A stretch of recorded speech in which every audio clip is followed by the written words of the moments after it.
Hello, thanks for stopping by. In this video, I'll be flying from my home airport, KLAF, or Purdue University Airport, to KMZZ, or Marion Municipal Airport. This was the first time I filmed a flight of mine, and it had been about a month since I had last flown, so I was excited to get back up in the air for the first time in the new year. Now, a month is a little longer between flights than I'd like so I can maintain proficiency. Typically, I do once every week or 2 weeks. However, exams and the holidays creeped up on me and prevented me from getting in the air late last year. My plan for this flight was to take off around sunset, fly to Marion and get one takeoff and landing there, and get back to Lafayette in time for the night takeoffs and landings to count, and to maintain currency for both day and night operations. I typically fly at night because it's easier to rent planes and I want to get more experience flying at night since I only did 3 hours of nighttime during training. Most of my flights in the past few months have been night flights for this reason. Alright, so now that I've gotten the gist of the flight out of the way, I can get into what I think I did well, and what I could improve on. Starting with the pre-flight, which I didn't film because it was cold, and I wanted to get in the plane so I could stay warm. This led to my first mistake, not sumping the fuel. This can be quite dangerous as any water in the fuel most certainly would have frozen due to the cold temperatures and could have caused serious damage to the plane. I had realized this when I was already in the air, and I'm not entirely sure why I didn't go back to land to check, if that was even necessary.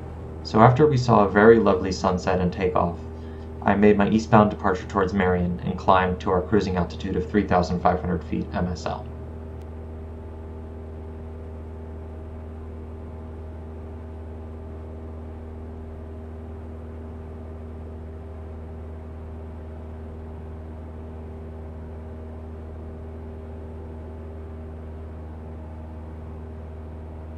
Cruise was largely uneventful, save for the GoPro falling and a few distractions causing us to deviate from the magenta line the plane's GPS and ForeFlight so kindly plotted for me.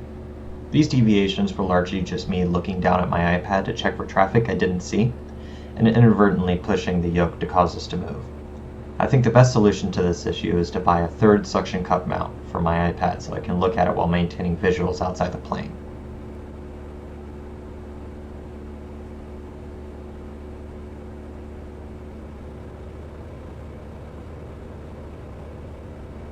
Moving on to the landing at Marion. This landing was decent, but there's always room for improvement. Firstly, I'd say I could do better with keeping airspeed stable, which I largely did on final, but my downwind and base here was a little shaky according to ForeFlight. I could also probably just stand to not overshoot final, but in this instance, it was easily correctable, though slightly overcorrected, and I'm not too concerned as I can just get a better gauge for when to turn final with more experience. The landing itself wasn't butter soft, though not too hard, and was a decent amount off centerline. The slight jolt on landing I attribute to not getting the nose high enough and rounding out a little too high.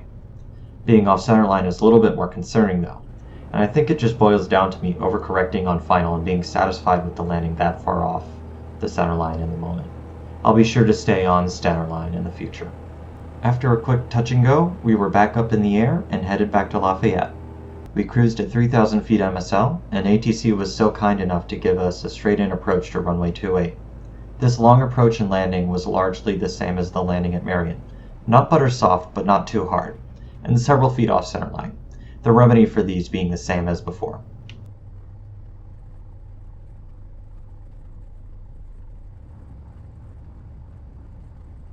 After landing, we taxied back to runway 23, and did a few full stop and taxi back landings in order to maintain night currency and proficiency. My pattern work was alright, though again a little shoddy on the altitude and airspeed, though no major deviations were suffered. Though I should know that overshooting final is a repeat offense that I need to work on. My second landing, and the first one on 2-3, was slightly better than the first in both terms of how soft it was and how far off centerline it was. Though I noticed that as I slowed down, I drifted further away from the center line, which may be due to differential braking, left-turning tendencies, or me having a slight left component of velocity on landing. I'm unsure of the main cause though, and I can test the left-turning tendency and differential braking theories at a later date.